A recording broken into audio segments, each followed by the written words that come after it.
Bonjour tous, soyez les bienvenus dans notre nouvelle rencontre. Aujourd'hui, nous avons l'immense plaisir de recevoir un ami.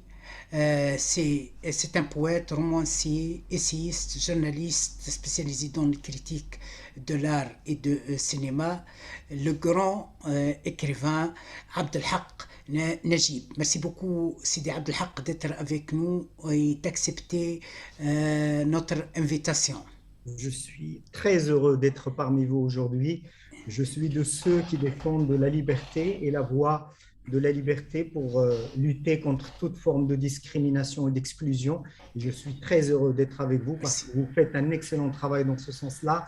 Et nous sommes aujourd'hui là pour discuter justement de toutes ces victimes qui sont aujourd'hui en proie à des conflits, à des crises, pas seulement régionale, mais planétaire à l'échelle mondiale.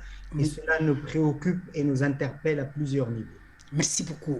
Abdelhak Najib, on vous invite aujourd'hui pour discuter avec vous à propos de votre ouvrage Maroc-Algérie, le dessous des cartes, publié chez Éditions Orion. Les Éditions Orion viennent de publier un essai politique d'une brûlante actualité, signé par Abdelhak Najib et présenté par le journaliste et écrivain Abdallah El Amrani sur le conflit entre l'Algérie et le Maroc à la lumière de la dernière escalade des hostilités de la part de l'un contre l'autre et peut-être il y a des accusations de l'un vers l'autre de recherche de déstabilisation, de l'ingérence au niveau politique, aussi sollicitation d'appui des forces étrangères, etc. Pourquoi un livre sur le Maroc et l'Algérie? Et pourquoi maintenant?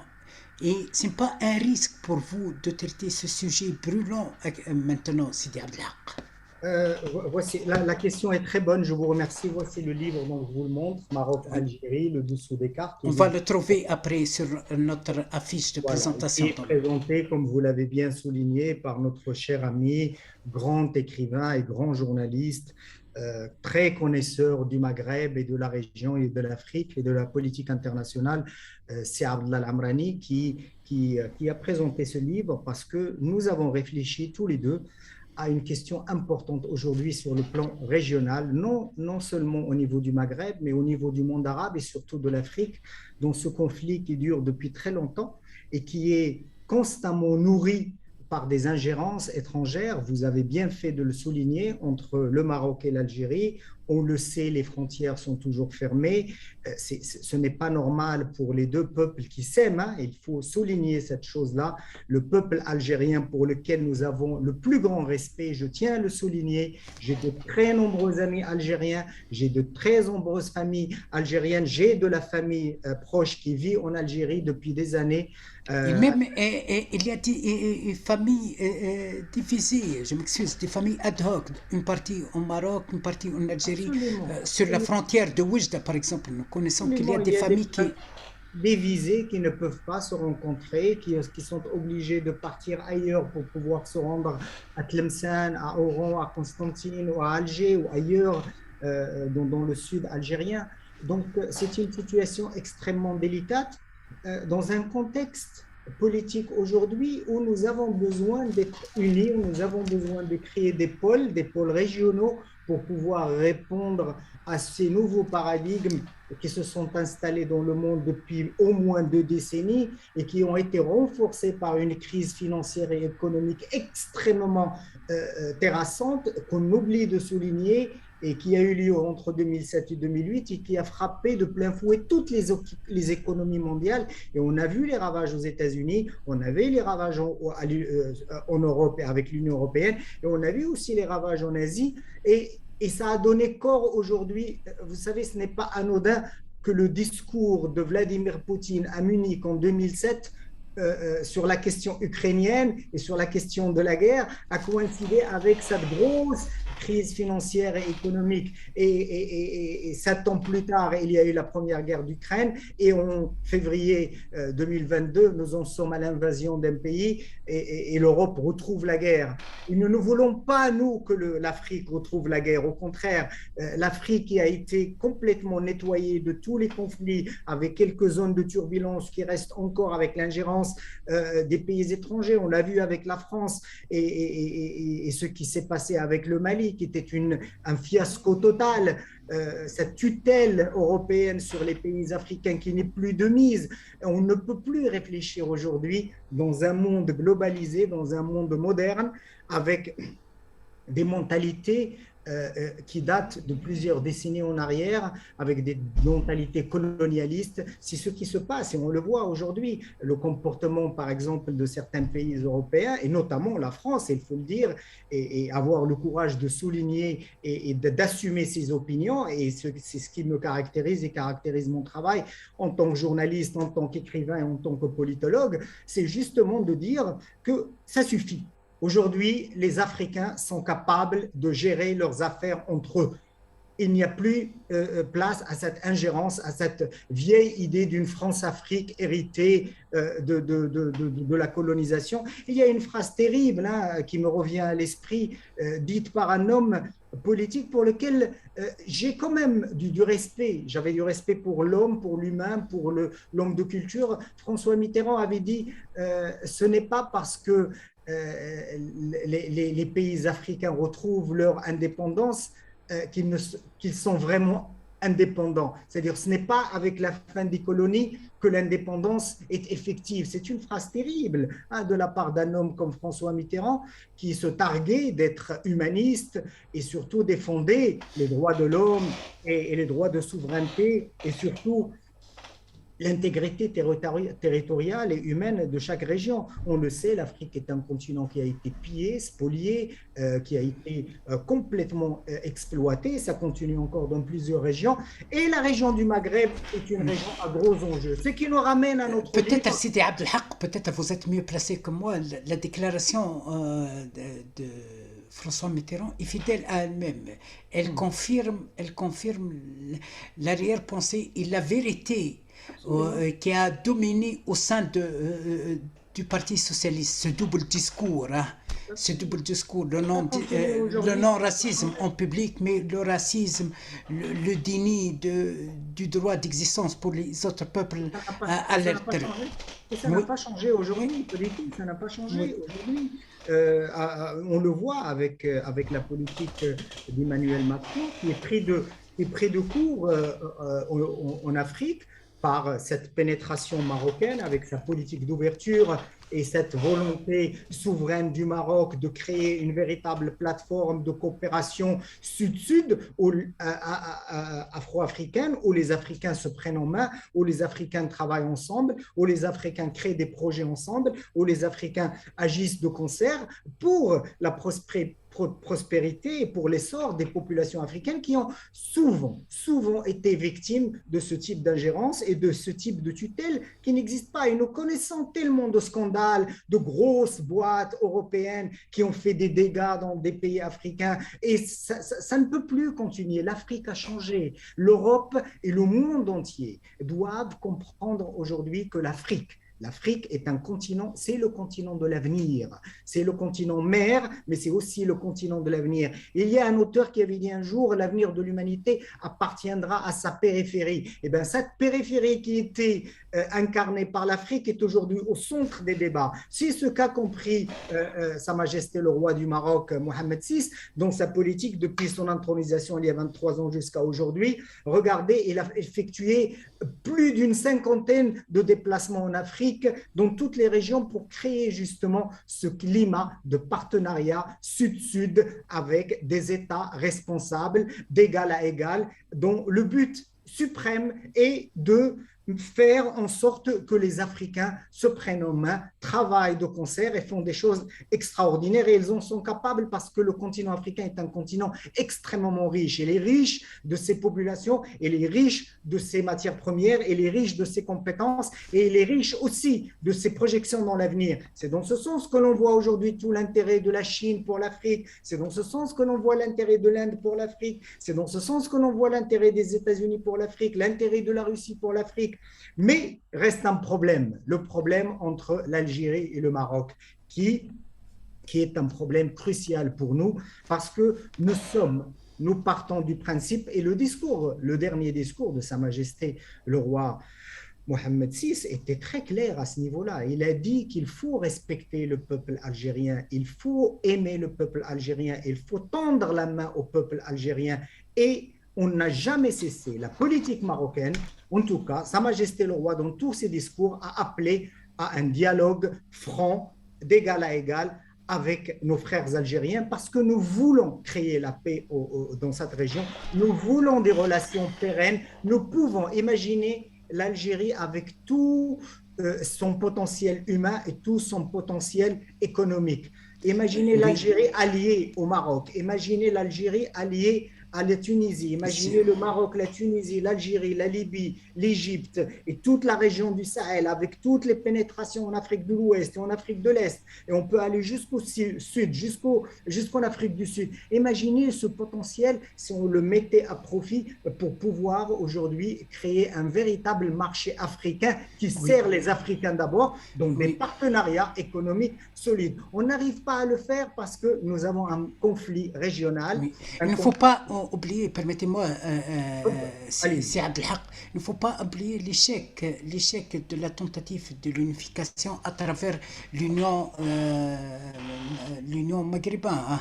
C'était un échec criard. On a essayé, on se souvient de cette création avec Hassan II à l'époque de Kadhafi, Chadli Ben Jdid. On se souvient de toutes ces choses-là avec Zine Abidine Ben Ali et le la Mauritanie. Absolument.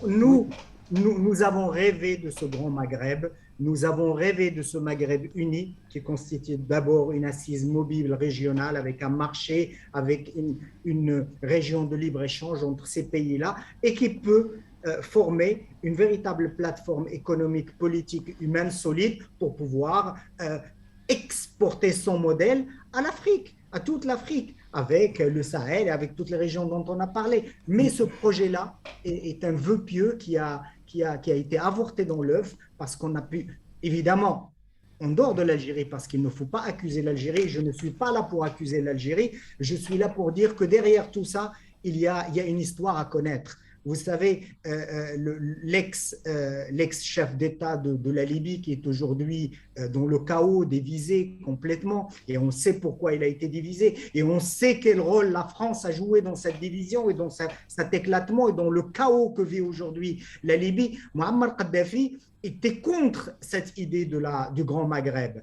Il était contre cette union de tous les peuples maghrébins pour pouvoir constituer une voie solidaire pour pouvoir interagir avec les autres régions. Il était contre et il a semé énormément d'embûches. Et aujourd'hui, on est en train de récolter toutes ces dérives qui ont été faites par Kadhafi, mais pas que par Kadhafi, pas du tout. Il y a d'autres ingérences, surtout de l'Europe. Et encore une fois, je pointe du doigt, et je le dis, et je l'assume, je pointe du doigt la France, qui n'a pas intérêt à voir le Maghreb uni, qui ne veut pas perdre sa mainmise sur le Maghreb, qui ne veut pas... Permettez-moi, c'est Abdelhak, moi je respecte chez vous cette côté libre, anarchiste, libre, fidèle à vos idées, etc.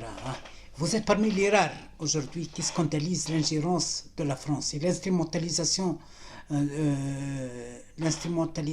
comme pédagogie française pour déstabiliser les relations entre les pays. Il ne faut pas oublier que l'Algérie a accusé le Maroc par l'ingérence, par les tentatives de déstabilisation à travers l'acteur kabyle, hum, l'acteur kabyle. Le Maroc a reçu des représentants hum. du gouvernement d'indépendance kabyle. Et l'Algérie a accusé le Maroc par aussi suite au soulèvement kabyle, suite Hirak, ces actes terroristes, soit les gens qui ont brûlé les forêts et tout. Il ne faut pas oublier que même l'Algérie a accusé le Maroc d'être un pont pour faciliter l'action des Mossad et des services de renseignement israéliens à l'intérieur de l'Algérie.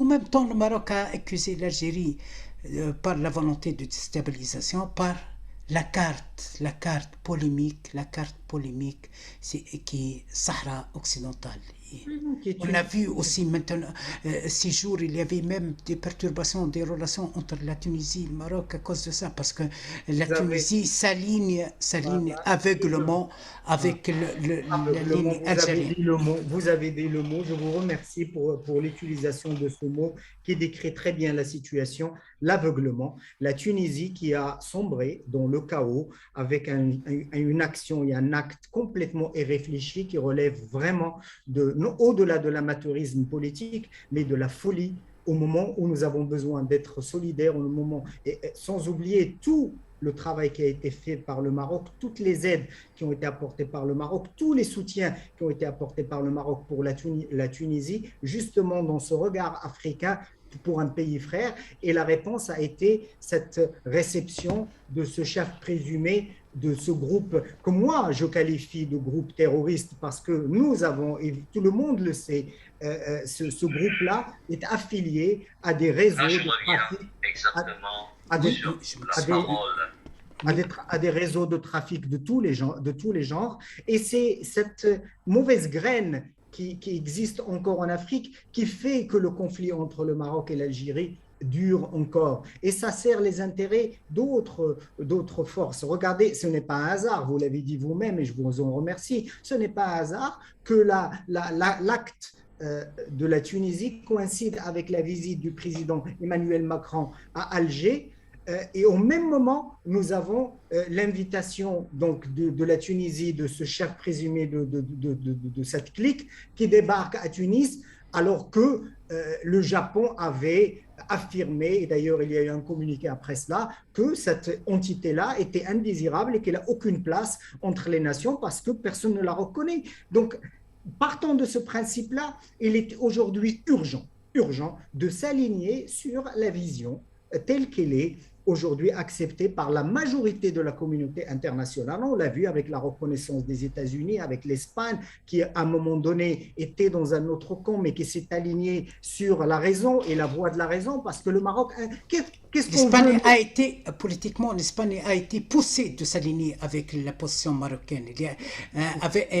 Bon, il y a beaucoup de politiciens constatent que le Maroc a utilisé la politique de chantage. Politique d'abord écoutez, chacun, moi je pense, migratoire, blocage des... je vais être franc avec vous, je vais être franc avec vous, je vais être franc avec vous. Dans le monde où nous vivons aujourd'hui, on ne peut plus accepter qu'un État torde la main à un autre État sur une question importante qui est la question de l'intégrité territoriale. Vous l'avez vu, les Algériens, quand ils ont parlé de cette ingérence et accusé le Maroc d'instrumentaliser la question kabyle, les Algériens n'ont pas accepté, tout comme le Maroc ne peut pas accepter que l'on instrumentalise la question de son Sahara en parlant de cette entité fantôme. Ce n'est pas normal. Maintenant, cette entité fantôme, elle sert à quoi aujourd'hui? Elle sert à créer de la dissidence, elle sert à créer plus de conflits, plus de désordre et plus de séparation et plus d'écart et d'éloignement entre les deux peuples frères. Elle est présentée comme une alternative de sauvetage pour le peuple sahraoui qui souffre de la discrimination, de l'élimination, Comment vous parlez de victimes? la Vous violence. parlez de victimes. Vous parlez de... Non, non, c'est eux qui disent. Moi, je Non, vous non, je dis que sais, mais vous parlez... disent que les Sahraouis souffrent de la discrimination, tout mouvement. Il faut venir passer, il faut venir, mon cher frère, il faut venir visiter le Maroc. Je vous invite, je partirai avec vous. Il faut venir visiter le Maroc, aller dans les provinces du sud marocain, aller jusqu'à l'Gouira, aller à Dakhla, à Ayoun, à Smara, à Oued Dahab, aller dans le fin fond du Sahara marocain pour voir comment les Sahraouis vivent, comment la culture hassani vit, comment toute cette région du Maroc a été le centre d'un intérêt particulier pour la construire, pour la doter d'infrastructures, pour la rendre plus vivable, pour en faire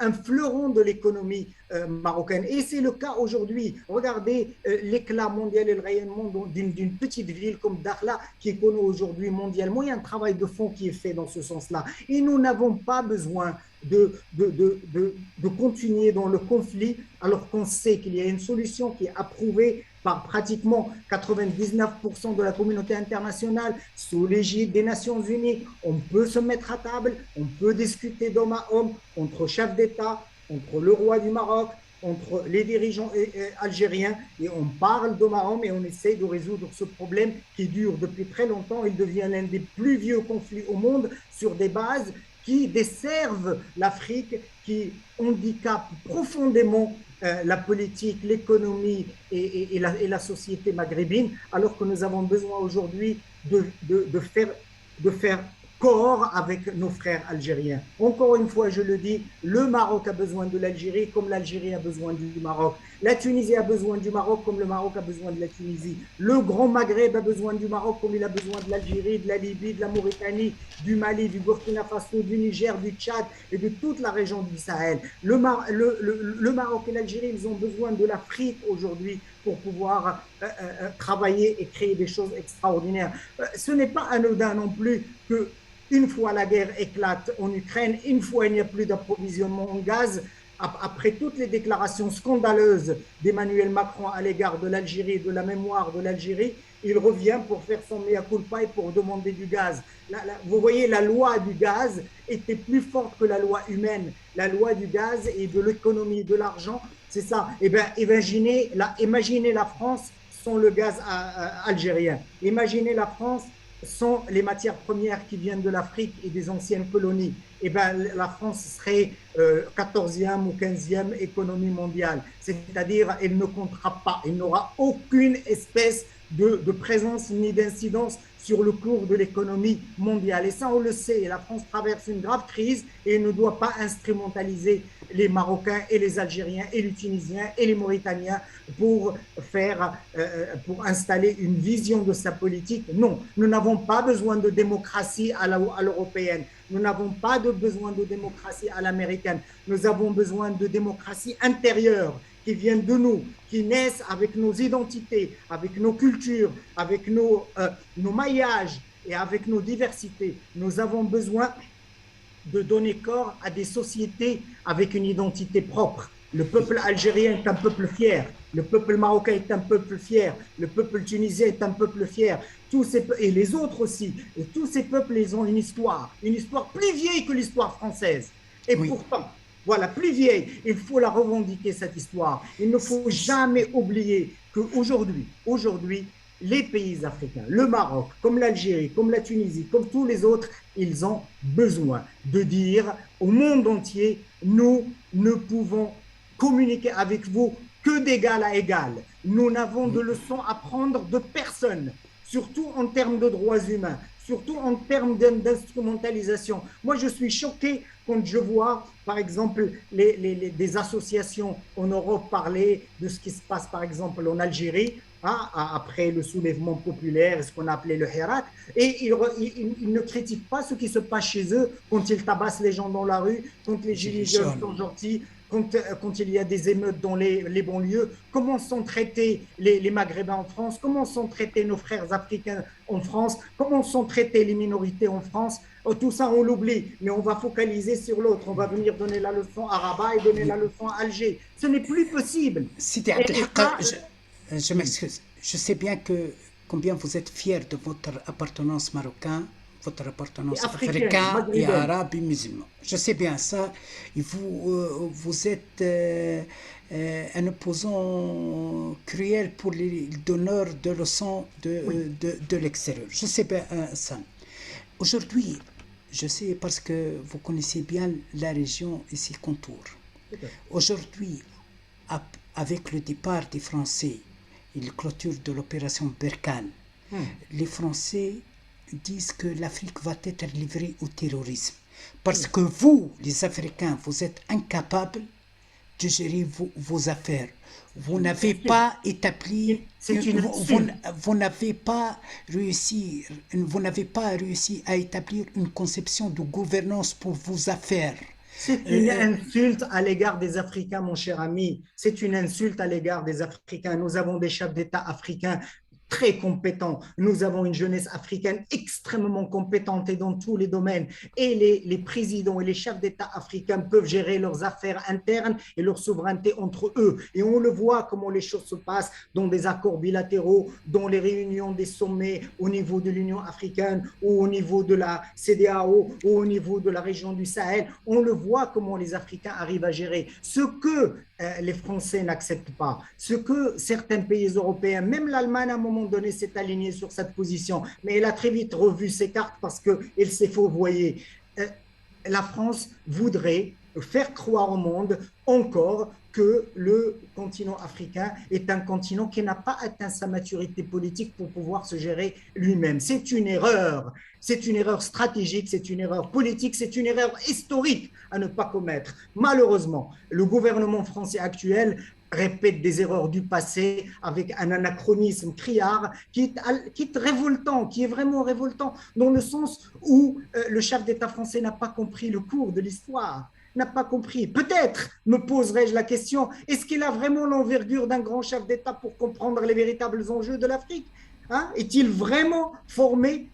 Il a vraiment une vision politique? A-t-il vraiment cette envergure d'être un véritable chef d'État d'un pays européen responsable qui a compris le cours de l'histoire et qui se dit qu'aujourd'hui, en 2022, on ne peut plus donner de leçons au Mali? On ne peut plus donner de leçons au Niger, on ne peut plus donner de leçons au Tchad, on ne peut plus donner des leçons au Sénégal ni à la Côte d'Ivoire. Et quand on fait l'histoire, et comme vous l'avez dit tout à l'heure, je suis un connaisseur de ma région. J'ai voyagé en Afrique, j'ai voyagé dans le Maghreb, je connais très bien mon pays, j'ai voyagé en Europe, je connais très bien l'Europe et j'ai fait une partie de mes études, tout comme ailleurs aux États-Unis et ailleurs. Je suis un grand voyageur. Et c'est pour cela que je suis dans une forme d'ouverture sur les cultures du monde. Ce que nous incarnons, nous, aujourd'hui, africains, c'est une véritable ouverture sur les cultures du monde. Ce que pratiquent aujourd'hui certains pays européens, c'est de la stigmatisation, c'est de la discrimination, c'est de la fermeture des frontières. Regardez ce qui se passe avec cette histoire des visas. Pourquoi hein, on n'a pas droit aujourd'hui, nous, Africains, surtout le Maghreb,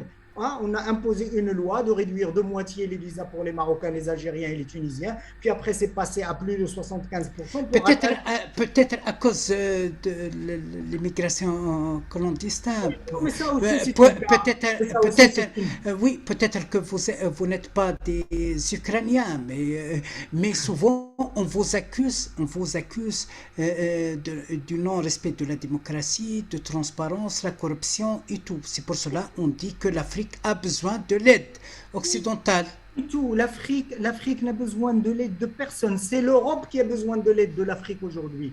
Les paradigmes ont changé, la donne a complètement changé. Il faut regarder le problème d'un autre point de vue. Aujourd'hui, l'Afrique est l'avenir de l'humanité. Tout le monde le sait. La Chine est présente ici parce qu'elle a compris qu'elle a, et en plus elle l'a compris de manière rationnelle et pragmatique parce qu'elle traite d'égal à égal avec les pays africains. L'Inde fait le même cheminement. La Russie fait le même cheminement. Les États-Unis d'Amérique, ils ont compris, ils font le même cheminement. Et qu'est-ce qu'ils ont pris? Ils ont pris la place de la France. La France qui n'a pas pu se recycler sur le plan idéologique et qui continue de réfléchir en 2022 comme au début des colonisations. Non, le temps des colonisations est fini, les indépendances sont véritables, elles sont effectives, elles sont là, les peuples sont indépendants et souverains et ils ne veulent plus d'ingérence dans leurs affaires internes. Regardez le conflit en Côte d'Ivoire, c'était qui? Regardez le conflit au Niger et au Tchad, c'était qui? Oui, Regardez.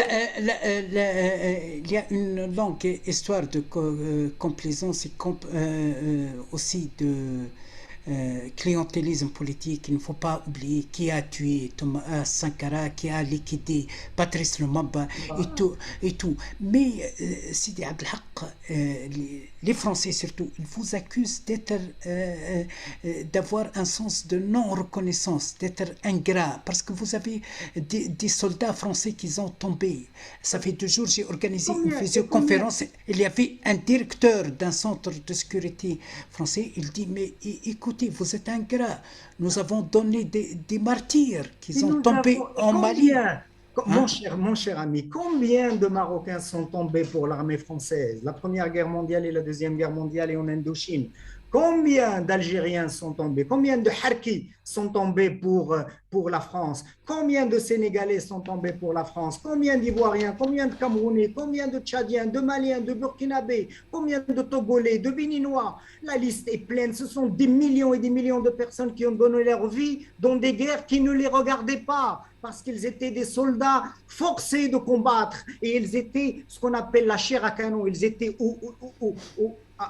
devant les armes. On a utilisé les Africains pour des guerres qui ne les intéressaient pas, pour des guerres dans lesquelles ils n'avaient aucun enjeu. Voilà la vérité. Maintenant, nous sommes obligés d'être reconnaissants à la France de nous avoir utilisés pour faire sa guerre parce qu'il y a des Français qui sont tombés. Mais ils sont tombés pour qui? Le Maroc connaissait la présence française de 1912 à 56, l'Algérie de 1832 à 1962. Vous savez ce que c'est, 130 ans de colonisation jusqu'à arriver à appeler l'Algérie la deuxième France? Vous savez ce que c'est? C'est complètement effacer la mémoire d'un peuple. C'est un grave crime contre l'humanité. C'est un très grave crime contre l'humanité. Et voilà ce que les Européens ne veulent pas voir. Il n'y a pas que les Français. Les Belges ont fait la même chose. Les Allemands ont fait la même chose en Namibie. Les Italiens ont fait la même chose en Libye et en Éthiopie. Vous voyez, les Anglais ont fait la même chose en Afrique de l'Est.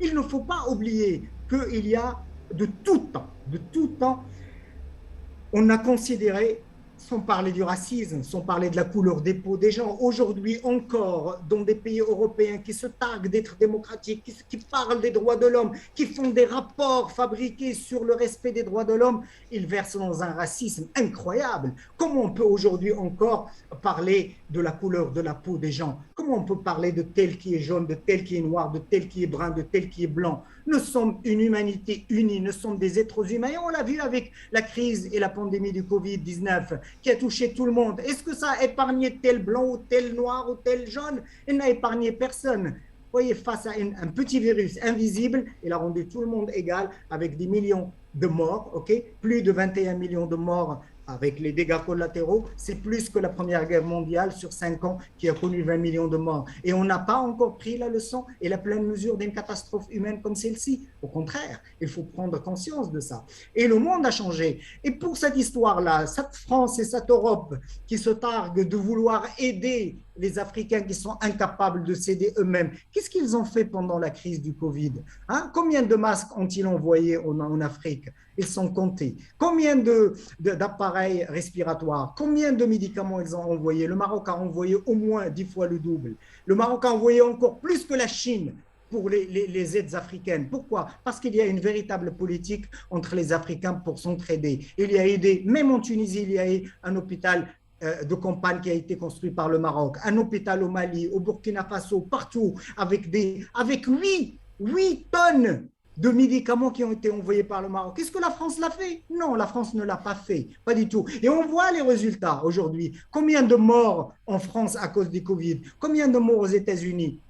On approche les millions. Les Américains ont dépassé 1 million de morts. C'est terrible. Les Français sont à quoi? Plus de 500 000 morts. Et bien le Maroc et les Algériens et les Tunisiens, ils ont accusé le coup, mais on a montré quand même, et le Maroc a été un exemple cité par le monde, une véritable politique de santé. On a su réagir par rapport, et on n'a pas eu de leçons à donner. Au contraire, c'est le Maroc et c'est les Africains qui donnaient des leçons aux Européens pour la gestion d'une crise comme celle-là, parce qu'ils ont pas été préparés, parce qu'il y a trop de prétentions, parce qu'il y a beaucoup d'ego, parce qu'il y a un complexe de supériorité en Europe et en Occident qui voudrait que le reste du monde soit à leur botte. C'est la même histoire avec Vladimir Poutine et je ne cautionne pas la guerre. Je trouve que l'invasion de l'Ukraine est un crime contre l'humanité. Je le dis fort, haut et fort. Et pourtant, qu'est-ce qu'ils ont fait les Européens? Rien. Qu'est-ce qu'a fait l'OTAN? Rien. Et imaginez si c'était un autre pays. Pourquoi ils ont attaqué l'ex-Yougoslavie? Pourquoi ils ne peuvent pas attaquer la Russie? Vous voyez que les équilibres de force ne sont pas les mêmes.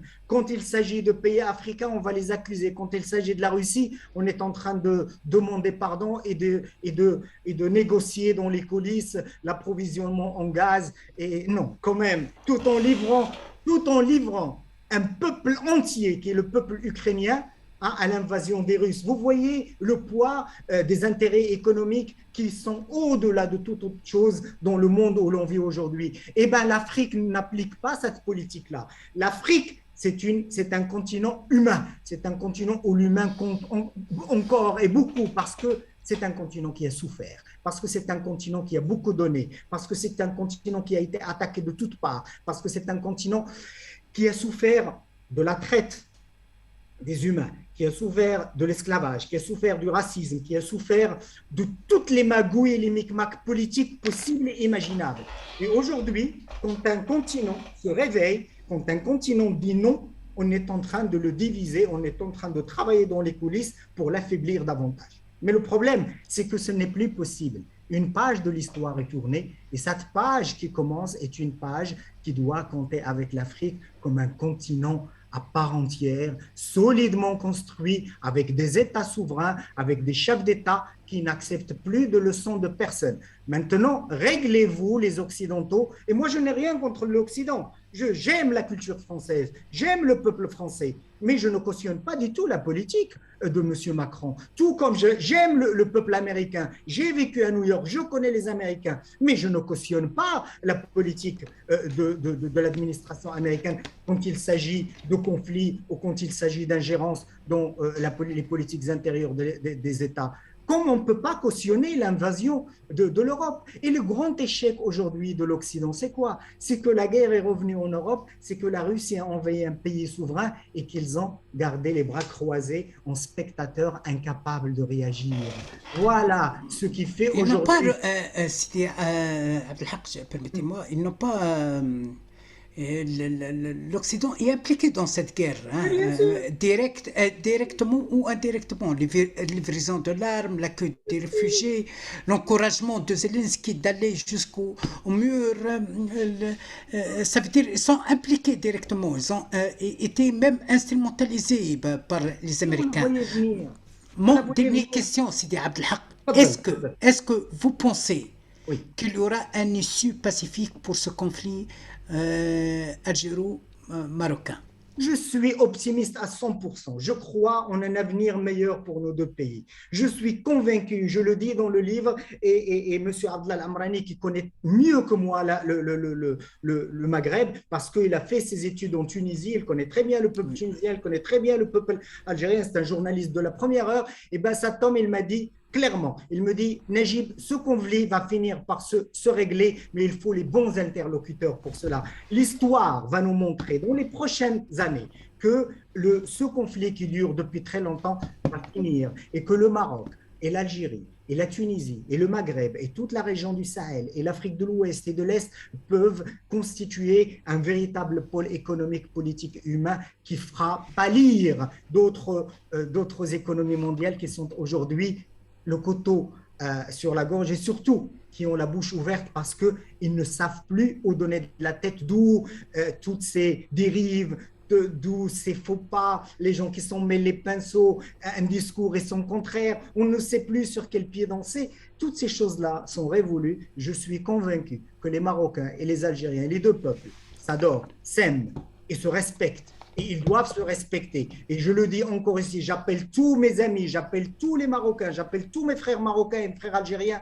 On doit cesser de nous accuser mutuellement, on doit cesser de nous amoindrir, on doit cesser de nous envoyer la balle, on doit cesser de nous pointer du doigt, on doit s'unir, on doit appeler à un dialogue entre nos deux peuples, on doit appeler à une réunification, on doit appeler à une ouverture des frontières entre nous, parce que sur le plan humain, il y a des gens qui souffrent. Sur le plan politique, il y a des gens qui souffrent. Sur le plan économique, il y a des gens qui souffrent. Imaginez le Maroc, et je le dis, et ce sera mon mot de la fin, imaginez un Maroc où le Maroc et l'Algérie sont main dans la main.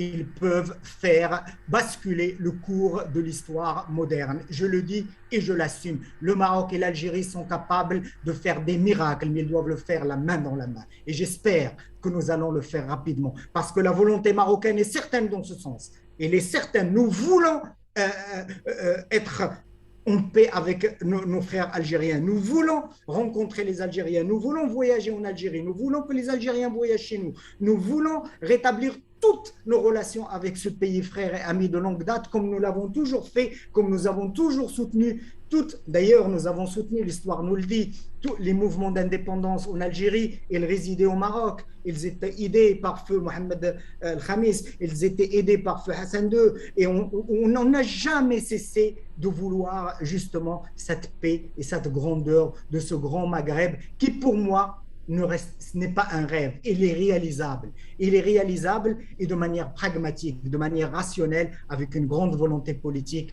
de part et d'autre. Voilà, et je suis convaincu que nous allons y arriver. Avec ces paroles de paix, d'espoir et d'amour, de fraternité entre les peuples, j'aimerais bien vous remercier, professeur Abdelhak Najib, poète, romancier, essayiste, journaliste et politologue. Vous étiez avec nous pour représenter votre ouvrage Maroc-Algérie, le dessous des cartes. Merci infiniment. Merci à vous. Merci à vous. Merci à la voix des victimes. Et vive la liberté. Vive la liberté et vive la fraternité entre les peuples. Merci beaucoup et bonne continuation. Merci à vous. Merci Au revoir. À vous.